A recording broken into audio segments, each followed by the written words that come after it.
स्वागत आहे तुम्हा सर्वांचं सह्याद्री मार्लेश्वरमध्ये। मंदिराचं नवीन बांधलेलं प्रवेशद्वार ओलांडून आपण जुन्या प्रवेशद्वाराच्या इथे आलो आणि पायऱ्या चढायला लागलो। पायऱ्या चढताना दिसल्या आपल्याला सह्याद्रीच्या उंच उंच अशा डोंगर रांगा। या डोंगर रांगांमध्ये माकडांची वस्ती बरीच दिसते। नारळ आणि फुलं घेतली आणि दर्शनासाठी निघाल्यावर पुढे आम्हाला दिसले माझे मित्र, आमच्या वाडीतली पोरं।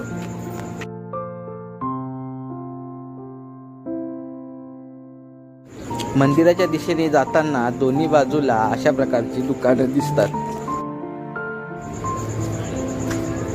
फायनली आम्ही मंदिराजवळ पोचलो आणि व्हिडिओ काढण्याचा मोह काही आवरला नाही।